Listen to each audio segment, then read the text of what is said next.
Sonhadores e fazedores, bem-vindos ao Pod Brand. O podcast sobre design, estratégia e inovação. Hoje revisitamos o episódio que deu origem a este projeto e que aborda o design estratégico, que traz o pensamento do design para o centro das decisões estratégicas das organizações. Para levar adiante a audiência qualificada que acompanhou este episódio até hoje, precisaríamos não menos que 3 mega-aviões A380. Celebramos o aniversário primum, ou primeiro aniversário em latim. Para marcar esta nova etapa, escolhemos Sêneca, o filósofo estoico, como nossa fonte de inspiração, que há 2000 anos atrás nos presenteou com ensinamentos atemporais, de que deveríamos viver de acordo com a natureza e a razão, aceitar o que está além do controle humano e focar no desenvolvimento do caráter e da virtude. Sêneca também se concentrou na ideia de que a sabedoria é a verdadeira riqueza. E isso desenha a nossa missão: ajudar as pessoas a alcançarem sua melhor versão. Gostaria de expressar minha profunda gratidão aos 51 convidados que compartilharam generosamente seu conhecimento e se engajaram com o nosso propósito ao longo desta jornada. Sou Maurício Medeiros, consultor criativo em design estratégico e branding, mentor e autor do livro Árvore da Marca, uma obra que desmistifica o processo de branding e está disponível na Amazon e no site arvoredamarca.com. Para falar sobre o design estratégico, recebemos Gianfranco Rocchioli. Ele é empreendedor, Chief Strategy Officer da Pand Branding e Design, profundo conhecedor de estratégia de marcas e negócios. E impulsionado pela noção de valor, tema de seu último livro, é uma mente brilhante. Também é membro do Conselho da AB Design, Associação Brasileira de Empresas de Design, e cofundador da Tismo, startup de biotecnologia focada em estudos aprofundados e inéditos sobre o autismo. Jean, é uma honra tê-lo novamente no Pod Brand. Obrigado, Maurício. Obrigado primeiro pela gentileza do convite e pela gentileza das palavras aí da introdução. Né? Ouvindo falar de você, parece que a gente é mais importante do que a gente efetivamente é. Né? Então, a parte mais importante dessa descrição é que sou um ser humano comum, curioso, né? Curioso como meu grande amigo Maurício Medeiros, né? Com quem eu tenho a oportunidade aí de discutir sobre os mais diversos assuntos, dentre eles o papel do design dentro, né, da transformação dos modelos de negócio e da sociedade que a gente vive hoje. Então, muito obrigado pelo convite, vai ser um prazer bater esse papo com vocês hoje. É uma honra, Jean, te ter aqui no Pod Brand. Ninguém melhor do que o Gianfranco Rocchioli para dar início nessa trajetória. Obrigado pela honra também. Vamos lá. O design estratégico influi diretamente na cultura das empresas. Como consequência, ele também gera um impacto nas marcas. No entanto, o meio corporativo, em sua grande maioria, não tem o conhecimento dessa abordagem do design, muitas vezes confundindo com o planejamento estratégico. Então pergunto, qual é a definição de design estratégico e quais soluções entrega para as empresas? Boa pergunta. Então vamos lá. Primeiro, falando sobre a definição de design estratégico. É importante entender que o design estratégico ele é um subtema de um grande tema chamado design. Né? O tema design ele não é necessariamente tão bem compreendido pelas pessoas. Né? Ele tem uma relação, no senso comum, muito relacionada às questões estéticas. Então, quando você fala design, as pessoas facilmente se transportam para uma visão daquilo que traz beleza estética, né? Uma atividade que traz beleza estética.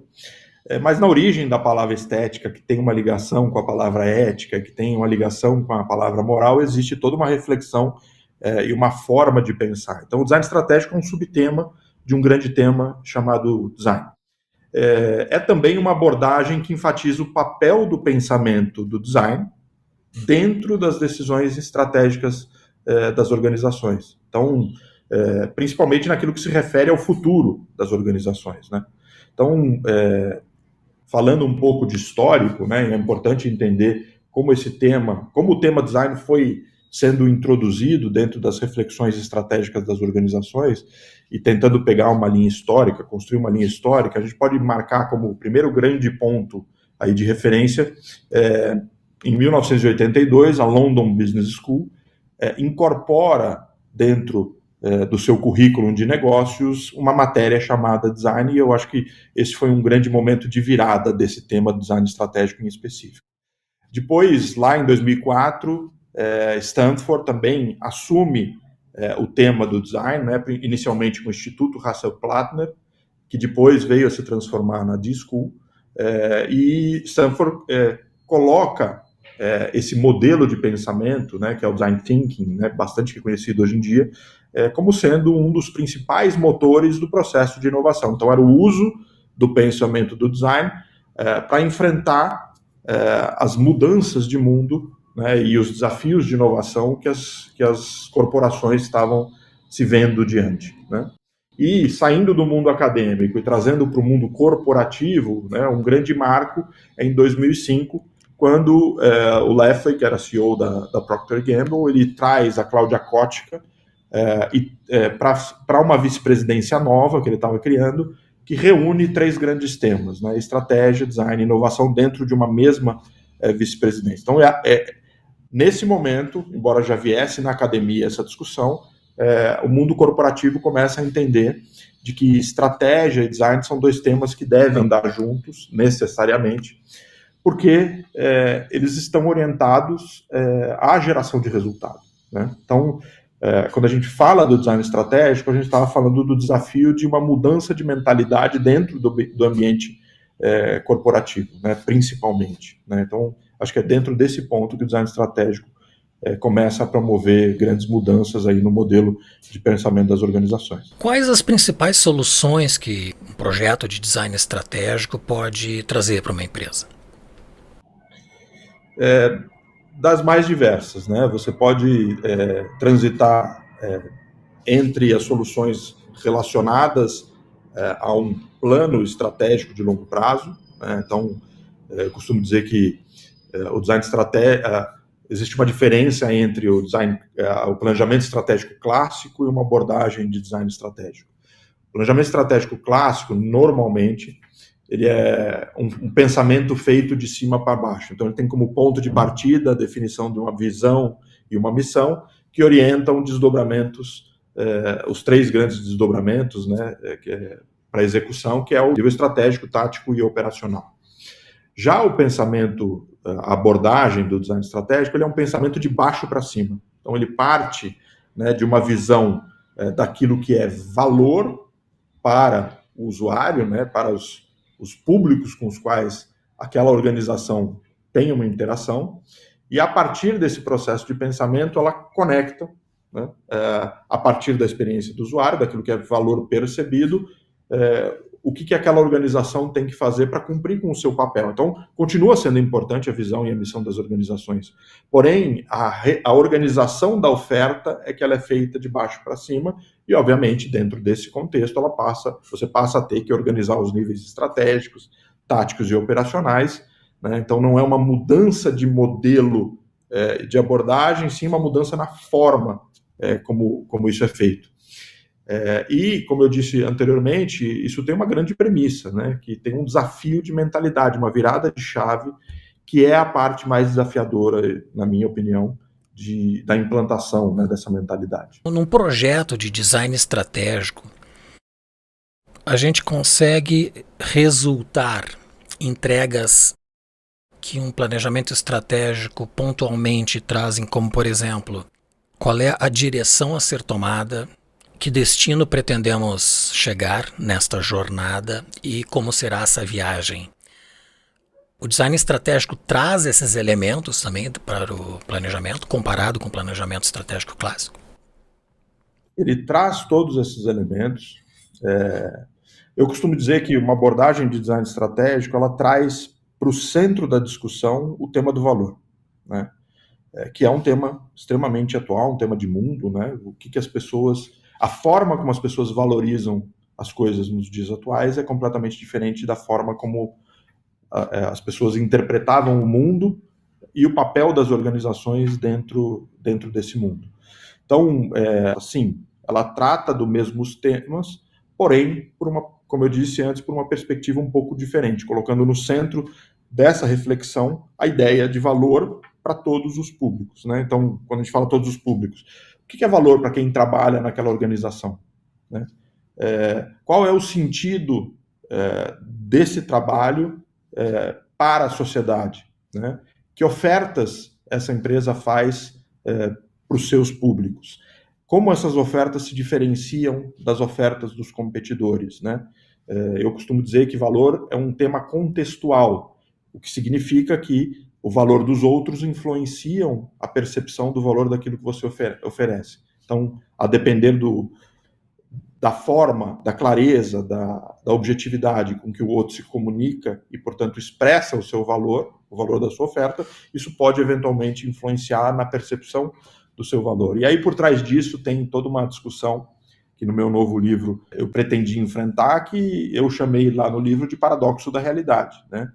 O que é essa experiência de vida que nós, seres humanos, temos, né? Como é que e ela tem muito a ver com a nossa percepção, né? E a nossa percepção, de fato, é quem constrói a realidade que a gente experimenta. Então, trazendo toda essa reflexão para o centro do pensamento estratégico, você consegue chegar a decisões diferentes do que você tomaria se você partisse de uma visão de planejamento estratégico clássico, né? Então, a gente tem aí, ao longo da história, diversas organizações que, ancoradas em vantagens estratégicas clássicas, como distribuição, capacidade produtiva e etc., mesmo tendo essas grandes vantagens, acabaram sendo afetadas, e o grande exemplo, né, que a gente tem aí na história é a Apple com o lançamento do iPhone, que entrou no mercado sem nenhuma dessas grandes vantagens estratégicas clássicas, mas que tinha uma oferta de valor muito bem pensada e ancorada na experiência do usuário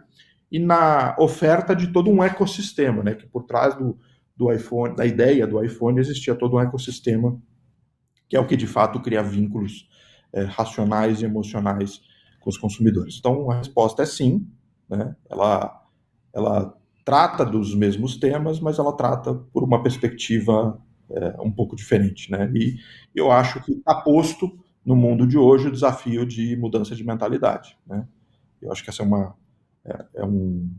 uma tarefa dos executivos encontrarem novas respostas para novos problemas e até mesmo para problemas antigos. Eu costumo pontuar que o design estratégico ele é para as empresas um processo de introspecção, mas não é uma terapia, porém ele é terapêutico. O resultado é terapêutico, né? De identificar as razões daquela jornada, do porquê daquelas pessoas estarem envolvidas, sendo sócias, sendo colaboradores, enfim, porque estar naquele mercado tem toda uma lógica das pessoas, né, baseado nas expectativas e objetivos pessoais. Ela é até certo ponto terapêutica, porque ela parte de um processo de perguntas, assim como a terapia, né? Perguntas que provocam novas reflexões, né? Reflexões não necessariamente feitas. Então, tem aí um pouquinho de terapia dentro da abordagem do design. Sim. Antecipando um pouco, se possível, do teu novo livro, Valor, qual a definição de valor que tu aborda? Então, vamos lá. Primeiro, é interessante entender o que é valor, né? Valor é uma das questões mais essenciais sobre o comportamento humano. Muito usado, né? Um termo extremamente usado, agregar valor. Muito se fala sobre valor, mas existe uma confusão em relação a esse termo, com uma associação muito direta com a ideia de preço, né? E eu costumo dizer que preço é aquilo que você deixa de você numa relação de consumo. E quando eu falo consumo, não é só o consumo de produtos, né? Quando eu consumo uma ideia, eu deixo algo de mim ali, né? Que pode ser o meu tempo, pode ser um investimento de vida, né?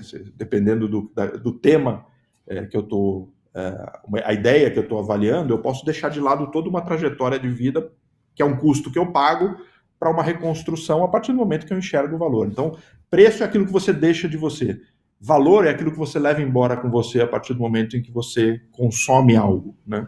Um produto, uma ideia, um serviço e assim por diante. Então, como eu estava dizendo antes, valor é uma das questões mais essenciais relacionadas ao comportamento humano. Isso porque, ao caminhar ao longo da vida, nós, seres humanos, somos desafiados o tempo todo a tomar decisões, né? E a gente faz uma análise das questões numa escala de mais ou menos importante, mais ou menos urgente. E esse é um processo extremamente singular, subjetivo, individual, e além de mudar de indivíduo para indivíduo, se modifica também no mesmo indivíduo, mas em situações diferentes. Então, com base, para enfrentar essas questões que a vida nos coloca, todos nós temos dentro das nossas mentes uma escala de valoração com a qual a gente consegue tomar as decisões. Então, a ideia de valor é um processo que combina, numa dualidade interessante de ser investigada, razão e emoção agindo em consonância. Então, você não consegue definir o limite do que é uma decisão racional e do que é uma decisão emocional, né? Os dois componentes atuam de maneira integrada num processo de tomada de decisão. Ora, com uma maior proporção dos aspectos emocionais, ora, uma maior proporção de aspectos racionais. Mas isso varia na mesma decisão em momentos diferentes, né? Então, essa é a parte interessante. O Ludwig von Mises, ele, que é um economista, né, que é um dos pais da escola austríaca de economia, que trata da subjetividade da ideia de valor, né, porque valor é um tema que vem sendo tratado desde a filosofia, do ambiente jurídico, da economia, da psicologia. Ele é um tema bastante amplo, né? E o que eu tentei nesse novo livro foi trazer todos esses temas, enfrentar o desafio da interpretação da ideia de valor, trazer a minha visão sobre esse desafio, né? Sem nenhuma pretensão de encerrar a discussão, né? Eu até coloco no livro que a ideia é trazer a importância do tema para a luz, para que essa discussão seja cada vez mais fomentada. Voltando para a definição que você me pediu, o Ludwig von Mises ele diz o seguinte: a ideia de valor, você só consegue saber da existência dela a partir do momento em que uma decisão é tomada. Então,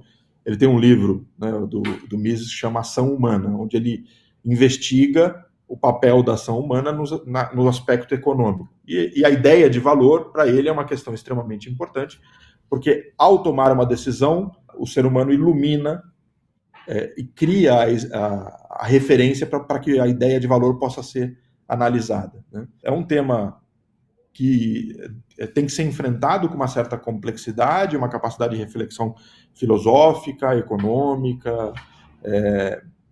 Eu trago algumas ideias ali no livro que trazem, né, porque como o desafio é sempre um desafio de mudança de mentalidade, assim como na física não era possível entender o mundo do muito pequeno a partir das mesmas premissas do mundo do muito grande, né? Então, a física quântica trouxe uma forma diferente de observar para um mundo diferente, né, que era o mundo do muito pequeno. Aqui a gente está tratando de comportamento humano. Então, para que você observe o comportamento humano, a gente não pode, por exemplo, usar uma lógica mecanicista, causal, né? Então, a ideia de dualidade, por exemplo, e uma delas é a que eu acabei de falar, né, a dualidade entre razão e emoção, ela é presente na ideia de valor. Então, tem um jurista chamado Miguel Reale que trata desse tema, dizendo que para que você entenda um valor, você precisa entender concomitantemente o seu desvalor, né? Então, a ideia de bem, ela necessariamente depende da ideia do mal, né? E que, embora na superfície, segundo o Reale, né, embora na superfície a gente perceba uma aparente contradição entre essas duas ideias, é necessário essa coexistência para que uma dê sentido à outra, né?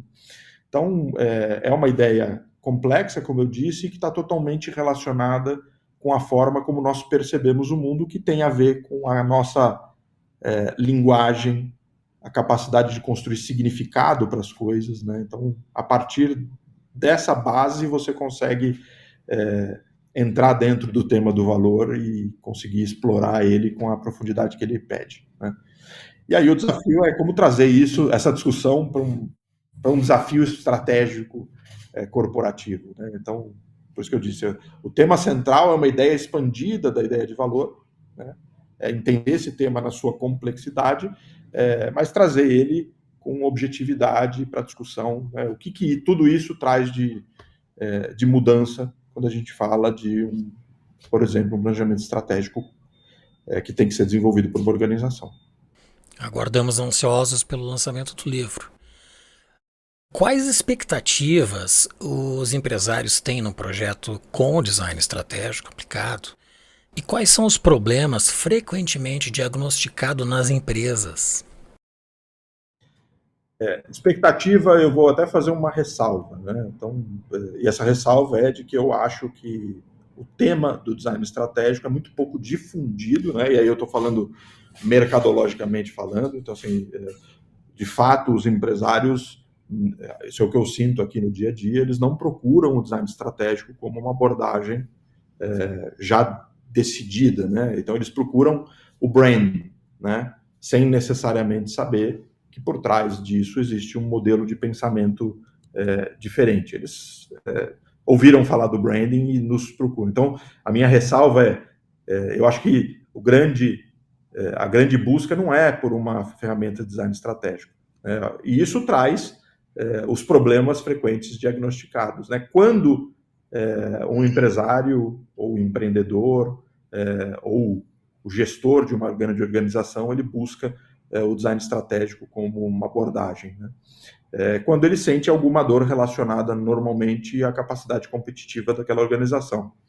Por exemplo, quando questões relacionadas a um crescimento buscado e não atingido, ou quando ele percebe uma mudança na dinâmica do mercado, que ele percebe que o modelo de pensamento dele já não dá conta de enfrentar esse problema. Então, as dores normalmente estão associadas a essas duas questões, muito a competitividade, né, que é onde a dor do empreendedor acontece, mas também quando o modelo de gestão e de pensamento já não está dando conta dos desafios que aquela organização sente.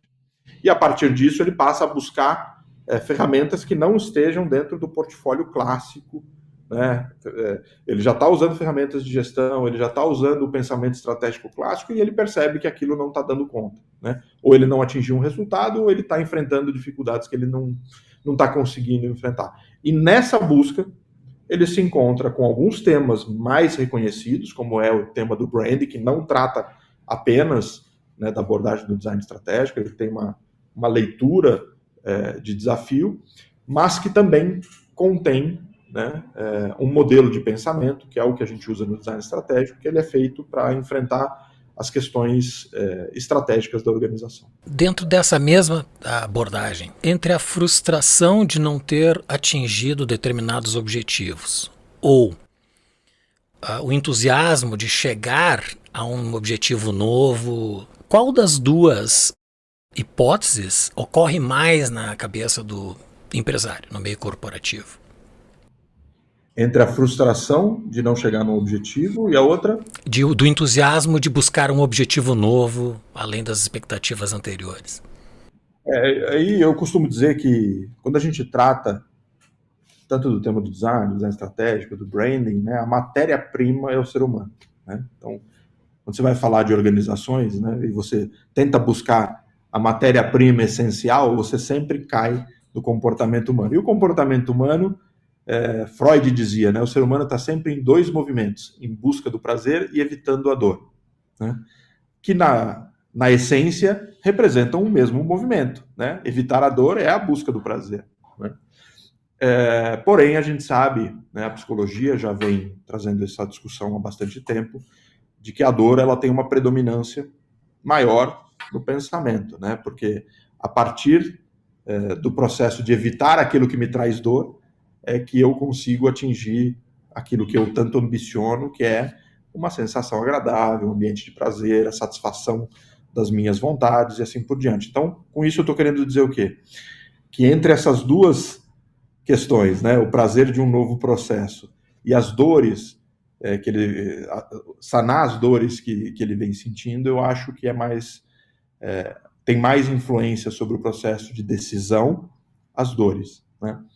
Mas não é incomum que um processo como esse acabe gerando até uma certa euforia nos empreendedores, né? Porque é uma forma tão diferente de abordar um problema corriqueiro e ela te leva a soluções tão inéditas que isso acaba causando, né, um efeito euforia no momento em que se descobre uma forma diferente de enfrentar aqueles problemas. Não é incomum que os empresários que nos contratam digam ao final do processo assim, putz, eu nem imaginei que era isso que eu estava contratando, né? Vocês explicaram, hoje, em retrospectiva, a gente consegue perceber, né, que tudo aquilo que vocês falaram estão associados a isso que a gente efetivamente fez, mas a minha capacidade de perceber isso antes não era nem próxima do que aconteceu, né? Muito obrigado, assim, são realmente respostas bastante comoventes em alguns casos, né? Uhum. É transformador, né? É transformadora.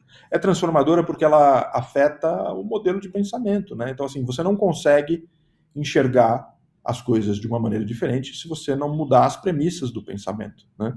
O Kant, ele tinha uma descrição sobre a experiência das pessoas, né? Ele dizia que existe o nômeno, que é o objeto, a coisa em si, né?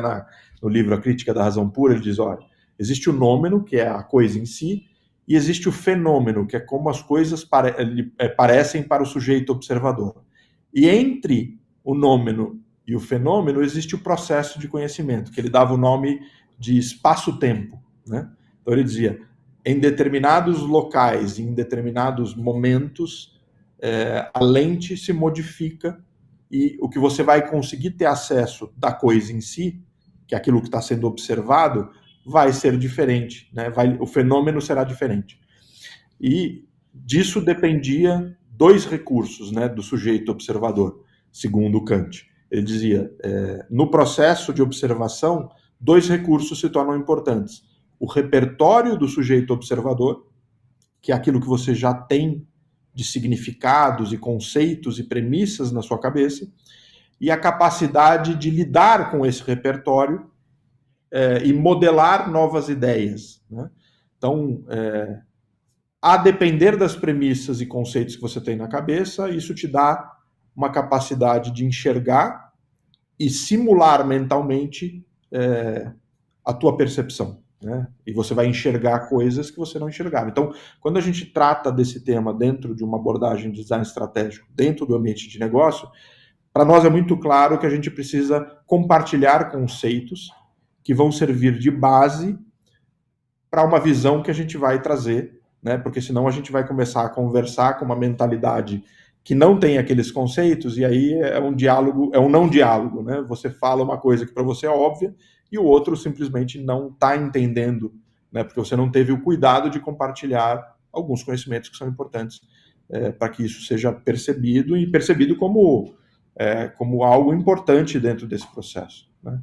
Então, é um desafio, né, quando a gente fala de percepção, eu costumo dizer que nós não somos agentes passivos, a gente não experimenta a realidade de maneira passiva, a gente é mais ativo no processo de construção das nossas realidades individuais do que a gente comumente gostaria, né?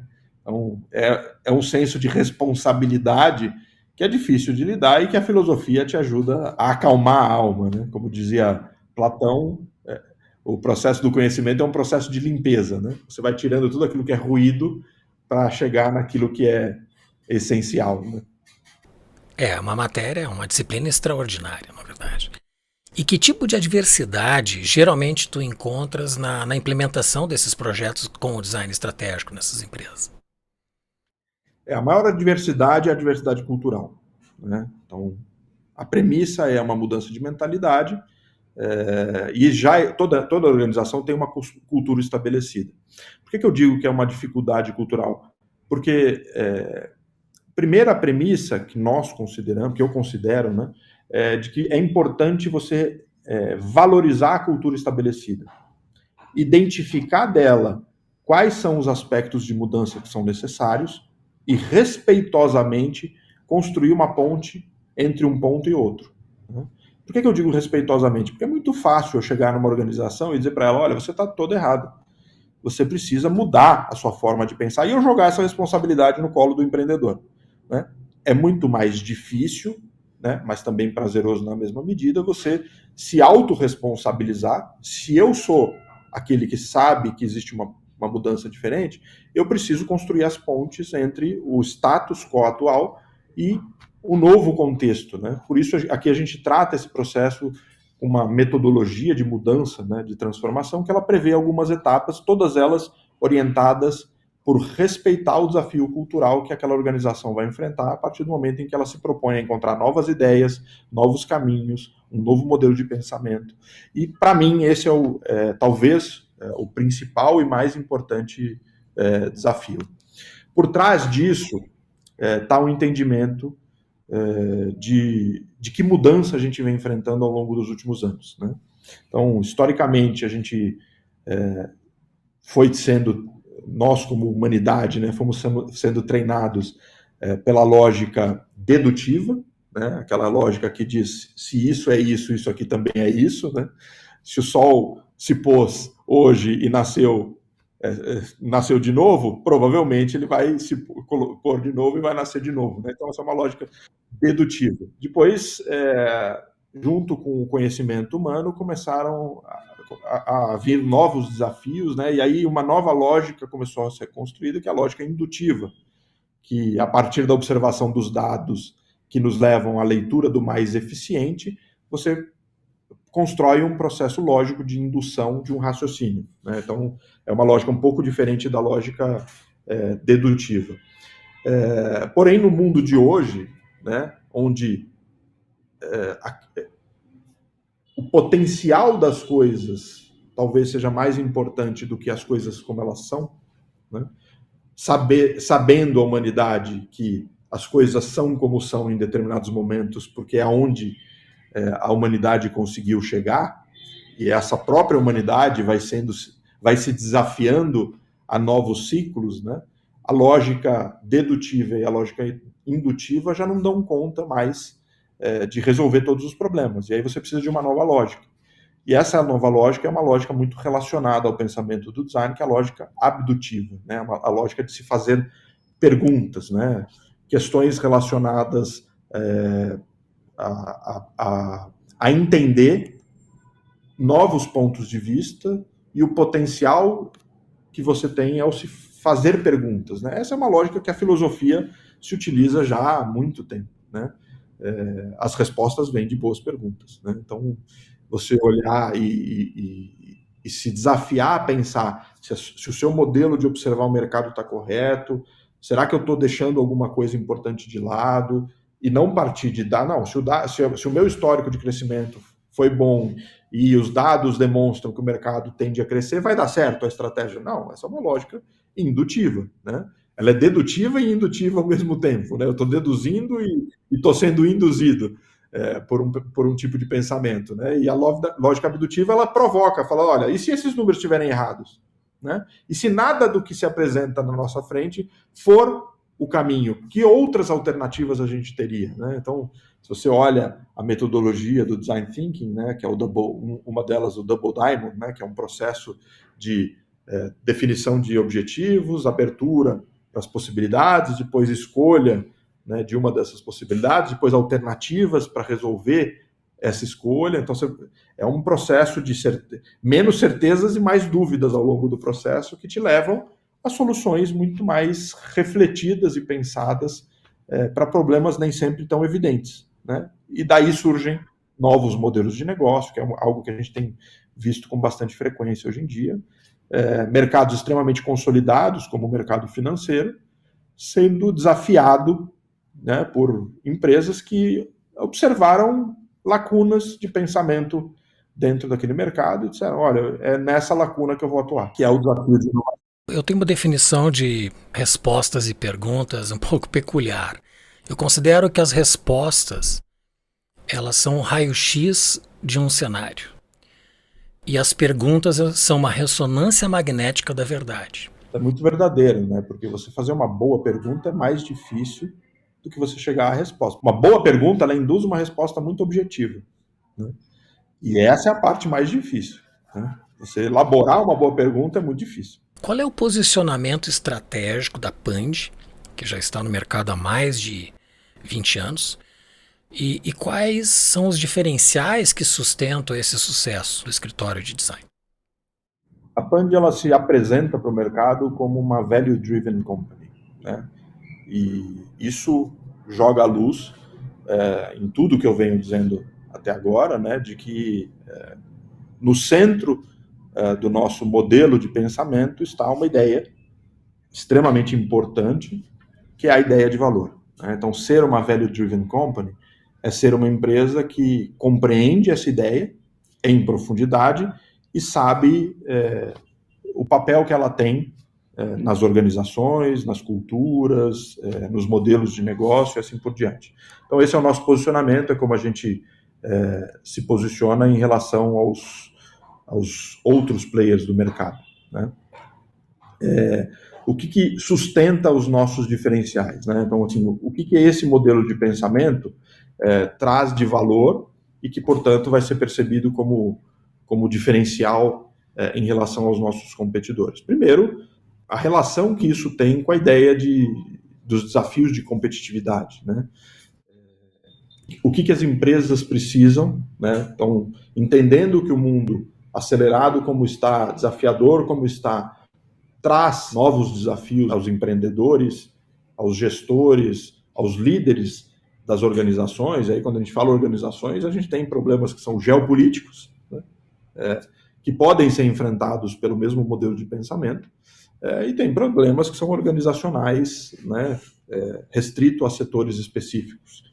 Então, a Pand, ela se posiciona como uma value-driven company porque ela acredita e vem ao longo da história comprovando isso a partir de projetos, né, de que ela consegue, a partir de uma abordagem proprietária, enfrentar esses problemas de competitividade, construindo, né, uma solução diferente, um modelo de solução diferente.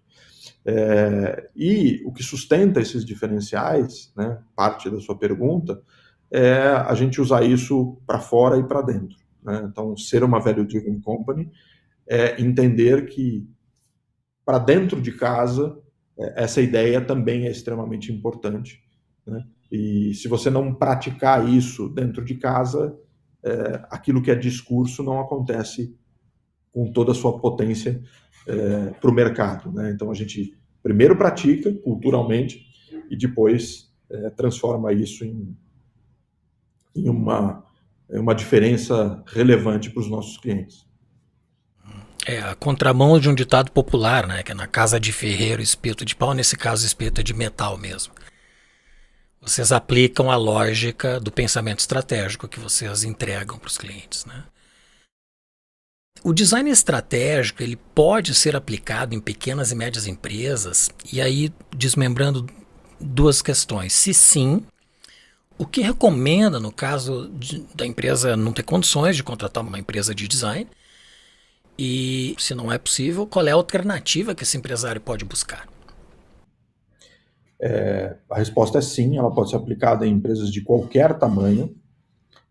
Acho que a pergunta nos leva ao como, né? Então, uma grande organização que também tem desafios maiores, né, mais complexos, ela normalmente procura uma grande consultoria, uma agência, para trazer esse tema para dentro das organizações. Se eu sou um empreendedor de uma micro, de uma pequena empresa, que entendi o valor de uma abordagem como essa, e, portanto, quero fazer dessa premissa algo presente na minha organização, o que eu preciso fazer é aquilo que a gente faz nas grandes empresas, que é assim, existe todo um processo de conhecimento necessário que ele pode ser apoiado por alguém que domina o tema ou ele pode ser uma busca do próprio empreendedor, né? Então eu sugiro que quem entende o valor disso e a importância disso no mundo de hoje, que vá atrás desse tema, né, que mergulhe nas possibilidades de refletir sobre esse tema, e aí recomendando aí alguns conteúdos que podem apoiar o empreendedor dentro desse processo. Eu vou fazer aqui um jabazinho que você já fez, falar, né? Eu tenho o livro Descentralizado, Uma Nova Mentalidade, que ele é uma reflexão, né, baseada no modelo de pensamento do design, como esse tipo de pensamento olha para o mundo e entende os desafios do mundo. É esse mesmo. Já está lido, e muito bem lido. Esse livro, ele é um livro que pode ser baixado gratuitamente, né? Tem um link aí, depois você pode disponibilizar esse link para ser baixado, para quem estiver vendo o podcast. E nesse livro ele é uma boa introdução, né? Então, assim, a recomendação seria mergulhe, né, no tema, mesmo não tendo como contratar ninguém para te apoiar nesse processo, você vai encontrar, a partir de podcasts como esse, o tema sendo tratado, e buscando esse conhecimento você vai ter condições de compreender como é que funciona esse processo, né? Em alguns casos até pedindo apoio, né? Então, eu já tive empresários que me procuraram, algumas dessas startups das quais eu fui cofundador, me procuraram dizendo, olha, a gente quer considerar esse modelo aqui dentro do nosso pensamento, você pode nos ajudar? E muitos eu ajudei sem participar, só batendo papo, né? Às vezes um café resolve muita coisa, e alguns eu acabei me envolvendo emocionalmente no desafio e participando desse modelo sem nenhuma contratação envolvida. Essa busca por conhecimento, ela é uma busca que todo empreendedor, né, independente do tamanho, deveria manter ativa, né? Então, eu, no meu desafio de empresário, mantenho ativo diálogos com pessoas, como, por exemplo, o Maurício, que está em Bangkok, né, já há muitos anos. A gente se fala com uma certa frequência sobre temas. Me fala um pouco da tua experiência aí na Ásia, me fala um pouco como é que você tem enfrentado os problemas, deixa eu ler seu livro para entender a tua visão, né, sobre o mesmo problema que eu trato, né, porque eu costumo dizer nos nossos clientes, né, por exemplo, no processo de abordagem do design estratégico, uma das partes é você conversar com diversos níveis dentro de uma organização. E a premissa da importância desse processo é que ninguém vai ver o todo, cada um vai ver uma parte. E se você considerar que todas as leituras são verdadeiras, você vai ser capaz de reunir todas essas leituras em uma grande visão que você vai ser incapaz de perceber sozinho. Então, quando eu converso com o Maurício para entender a visão dele sobre o branding, sobre o design, sobre os desafios estratégicos das organizações, sobre a dificuldade que é você trazer esse tema para dentro da cultura de uma organização, que o Maurício não comenta, mas teve presente aí na atividade profissional dele esse desafio, né, numa cultura asiática completamente diferente da cultura nativa dele, que é um desafio num degrau um pouco maior, né, porque você tem desafios culturais não presentes no teu repertório que você precisa considerar dentro dessa equação. Então, falar com pessoas como o Maurício, né, é uma busca constante que acho que o empreendedor deve ter, né, para se retroalimentar de informações e visões de mundo que não são as suas, né? E essa abertura que ela considera um certo grau de humildade, né? É preciso muita humildade. Dizem que os grandes sábios da filosofia, quando atingiram o grau máximo do conhecimento, chegaram à conclusão de que só sei que nada sei, né? Então, você saber que você não sabe tudo, você ter humildade de saber que a sua opinião é apenas a sua, e, portanto, ouvir os outros com muita atenção é extremamente importante para você buscar conhecimento e ampliar o seu repertório.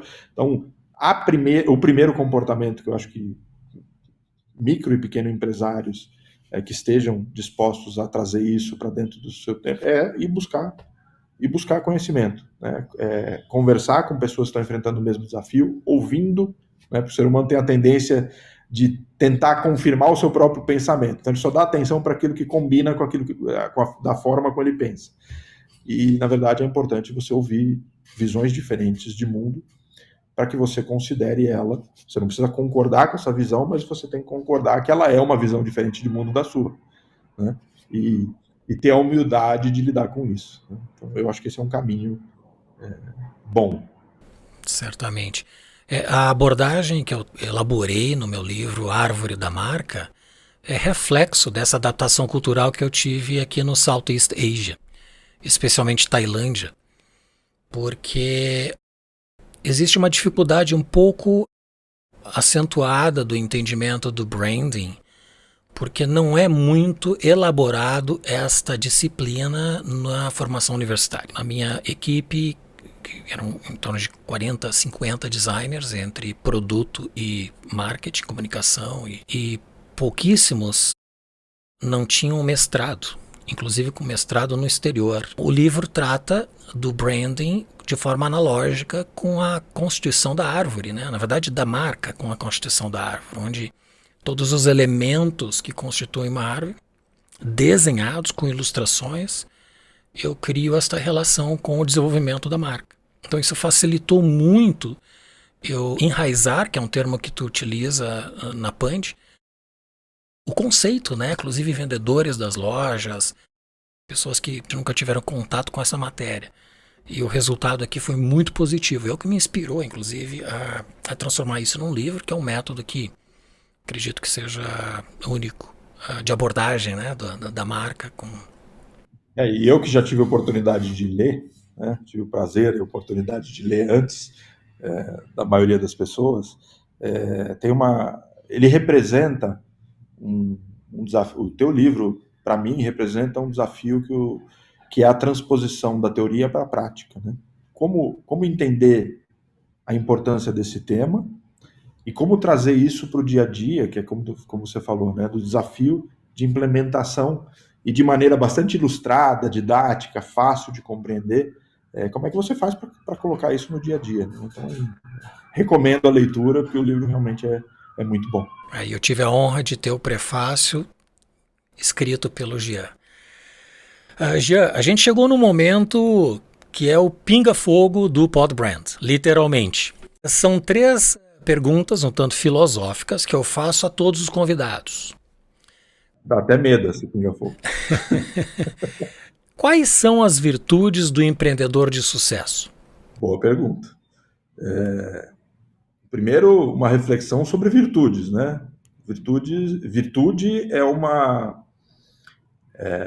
um termo, né, que nos provoca a falar de moral, de ética, do bem, né? Então, virtude é um tema tratado pela filosofia e que nos leva para esse campo, né, de reflexão. Então, quando eu digo quais são as virtudes de um empreendedor de sucesso, eu tenho que entender quais são os comportamentos morais, éticos e relacionados à postura desse empreendedor que vão orientar uma trajetória de sucesso, né? Então, só fiz essa divisão para entender que obter sucesso nem sempre é um processo virtuoso, né? Então, tentando responder a pergunta sem fugir muito do tema, né? Então, para ter sucesso, eu vou só responder de maneira fragmentada para respeitar o significado de cada uma das 2 palavras, né? Para obter sucesso, o empreendedor precisa de uma série de recursos, como a capacidade de observar, né, o contexto com muita clareza, né? E para isso ele precisa, como a gente vem falando, de bastante conhecimento, ele precisa de autoconfiança, né? Porque o empreendedor ele precisa sempre tomar decisões, ele precisa de humildade, precisa de disciplina, precisa de conhecimento relacionado à gestão e a outras, conhecimento relacionado ao mercado que ele pretende atuar, precisa ter capacidade de aprender, de suportar e aprender com os próprios erros, né? Capacidade de superar os seus próprios limites. Então, são características que o empreendedor de sucesso precisa ter, né? E, dentre todas essas, eu daria mais 3 características no final, que para mim são as mais importantes, que é resiliência, resiliência e resiliência. Né? O processo de empreender é um processo, eu costumo dizer que é um processo seletivo. Né? Poucos sobrevivem a esse processo, nem todos atingem o sucesso, mesmo tendo todas essas características, e, na minha modesta e humilde opinião, aqueles que obtêm o sucesso simplesmente não desistiram antes de dar certo, né? E foram mais capazes de observar do que estava dando errado ao longo do processo, porque é comum, né, a tentativa e o erro, quais eram os aspectos mais importantes de serem corrigidos. Né? Então, e disposição para mudança. Né? Então, acho que, mas resiliência, eu diria que essas três palavras, resiliência, resiliência, resiliência, são as três mais importantes para o empreendedor de sucesso. E aí a virtude, né, ela vem como qualificadora de um empreendedor de sucesso no mundo de hoje. Né? O empreendedor, para mim, o empreendedor de sucesso, ele não teve virtudes se ele não considerar a direção do empreendimento dele. Né? Que aí vem a ideia de virtude, né? Uma direção que gere benefícios para todos os participantes do processo. Né? Tem pouco a ver com causas, né, que servem de bandeira para muitas organizações, e sem tirar nenhum peso da importância dessas causas, mas muito a ver com o desafio da humanidade de retomar o caminho do bem e do bom, e considerar que um comportamento virtuoso, né, é premissa primeira de qualquer comportamento que venha na sequência. E que, portanto, o empreendedor que considera isso, né, ele vai ter colaboradores mais engajados, né, porque capacidade de liderança também é uma característica de um empreendedor de sucesso, né, mas hoje em dia é um grande desafio você explicar para quem está junto com você por que ele deveria continuar aqui, né? Porque quem tem essa missão é o líder, né? Dizer, ó, aqui o que se faz é isso, com essas premissas, e esses valores são a base do nosso modelo de pensamento. Esses valores, eles são postos em práticas como comportamentos habituais da liderança até os colaboradores do nível mais operacional, né? Para não colocar uma escala de importância aí dentro dos níveis, né? Então, do estratégico ao tático ao operacional. Isso tem que ser uma prática, né? Então, essa orientação virtuosa, para mim, é o maior desafio dos empreendedores hoje em dia. Por isso que eu fiz essa separação, né? Porque a palavra virtude, ela joga uma responsabilidade no empreendedor, que para mim é uma questão posta no mundo de hoje. Né? O que diferencia os sonhadores dos fazedores? Bom, essa é provocativa. Eu não vou ter como responder essa pergunta sem fazer uma outra provocação, né? E acho que uma forma interessante de enfrentar essa questão é usando dois conceitos que levam para o mesmo campo, mas que determinam comportamentos completamente diferentes, que é a ideia da imaginação, né, que tem na sua origem etimológica uma imagem posta em ação, né, uma ideia posta em ação, e a ideia de fantasia. Né? Elas militam no mesmo campo, né, de significado. Né? A fantasia e a imaginação, elas parecem que tratam da mesma coisa, mas elas se separam. E aí eu acho que esse exemplo é bom para entender a diferença entre um fazedor e um sonhador. Né? E eu vou tentar usar um exemplo que eu vi uma vez numa aula de filosofia, tratando desse tema, né, da imaginação e da fantasia, onde a filósofa falava naquele momento, né, ela dizia, olha, vamos imaginar uma pessoa que deseja tocar piano, né, que é uma coisa que eu gostaria muito de fazer e nunca tive a disposição necessária para enfrentar esse desafio. Né? Então, eu posso me imaginar tocando piano e fazer disso uma fonte de inspiração para uma mudança de comportamento necessária para que eu comece a tocar piano, que é começar a estudar piano, enfrentar a dificuldade dos dedos que doem, da dificuldade da coordenação da mão e aprender, da dificuldade que é aprender a leitura da música e como ela se traduz em notas musicais no piano. Então, essa capacidade de imaginação, ela gera uma mudança comportamental que é fonte de uma realização. Já a fantasia é um processo um pouco diferente, porque eu posso me imaginar tocando piano e me satisfazer com essa imagem minha tocando piano. Isso não vira um comportamento. Então, o que separa os sonhadores dos fazedores, para mim, está relacionado com essa ideia de imaginação e fantasia, né? O sonhador é aquele que tem a capacidade de imaginar, mas ela basta para ele, né? Então ele vive de sonho em sonho, se satisfazendo só no âmbito da mente, né? Que é extremamente importante, um recurso necessário e importante para o ser humano. Já os fazedores, eles vivem nos dois mundos, né? Eles vivem no mundo do pensamento e vivem no mundo da vida, do mundo físico, né? Então eles se autoprovocam a ter o desafio de trazer para a realidade aquilo que está sendo imaginado. Então, retomando aqui o tema, né, para mim a diferença entre fazedores e sonhadores está nessa ligação entre a capacidade de lidar com as novas ideias e as ideias e trazer isso e a disposição de trazer isso para a realidade, fazer do processo de imaginação inspiração para uma mudança comportamental necessária para os fazedores, né? E por último, o que é design? Esse é duro. Vamos lá. Na minha opinião, né, porque tem milhões de formas de você observar a ideia do design, né? Então, para mim, design é a arte de traduzir sentimentos, né? É uma disciplina que usa a sensibilidade como ferramenta. Como eu disse, é um modelo de pensamento que está constantemente tentando equilibrar arte e ciência, né? Então, para mim, essa é a melhor definição de design, né? É a arte de traduzir sentimentos. Excelente.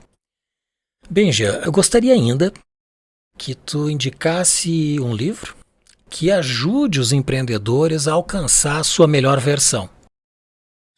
Bom, entendendo que o tema, né, desse primeiro...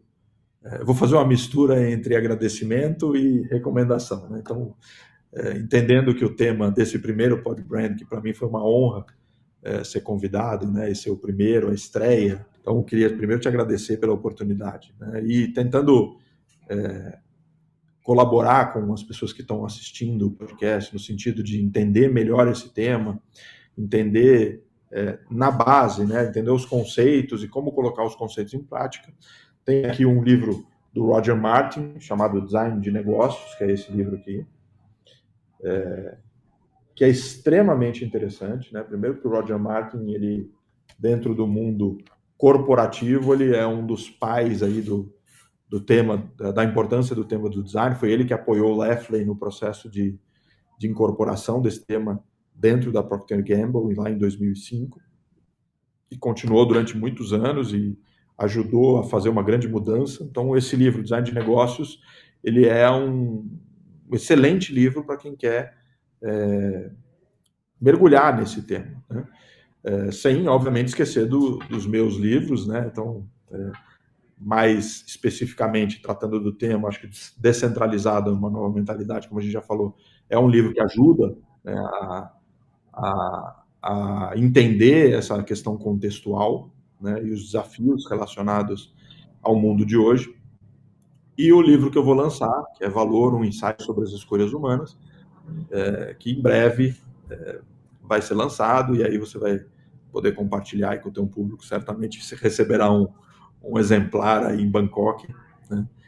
Mas esse Design de Negócios do Roger Martin, acho que é um primeiro, talvez o primeiro livro que as pessoas devem ler para entender um pouco melhor essa abordagem do design estratégico. Excelente. Eu gostaria de complementar sobre o teu primeiro livro. Eu acho ele fundamental. Eu utilizei muito conceitos que tu elaboraste e estão no Segredo de Ebbinghaus no meu livro Árvore da Marca. Muito bom. Então, fica mais uma dica aí do Maurício. Que é esse aqui. O Segredo de Ebbinghaus. Eu acho que merece uma reedição do livro ou, quem sabe, um arquivo digital disponível, né? Esse tem à venda em diversas plataformas de comércio eletrônico, tem ele à venda, ainda tá disponível, né? Quem sabe, pensar numa reedição, né? Esse foi o primeiro livro, né? Então eu costumo dizer que para mim foi um desafio, né? Porque escrever não é uma atividade tão simples assim, né? Para quem nunca fez, escrever um livro, principalmente. E hoje eu gosto muito de fazer isso, né? Já estou indo para o terceiro livro e faz parte da minha atividade, né? Escrever. Mas esse primeiro para mim foi um marco de vida, né? Porque foi um grande desafio o próprio processo de escrever. Né? Então, obrigado aí pela gentileza de indicar também este. Já eu é que agradeço e foi uma honra te ter no primeiro episódio do Pod Brand. Obrigado muito por ter aceito o convite. Espero que possamos nos ver em breve. Obrigado mais uma vez e boa sorte para nós, né, nesse teu empreendimento. Tenho certeza que vai ser um enorme sucesso. Chegamos ao fim deste episódio do Pod Brand e esperamos que você tenha encontrado inspiração e insights valiosos para impulsionar sua jornada empreendedora.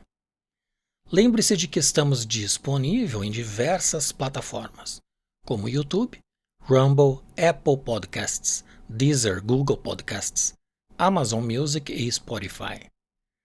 Acesse nosso site podbrand.design para conferir a programação atualizada, acessar os links de todos os episódios e dos livros indicados pelo Jean e descobrir ainda mais conteúdo de qualidade. Compartilhe com outras pessoas que também valorizam o conhecimento e não deixe de se inscrever em nosso canal. Agradecemos imensamente a presença de Gianfranco Rocchiccioli, que compartilhou seu conhecimento e experiência conosco. E é claro, agradecemos a você, nosso sonhador e fazedor dedicado, por nos acompanhar. Prepare-se para o próximo episódio, onde continuaremos a explorar tópicos relevantes aqui no Pod Brand, o podcast do design.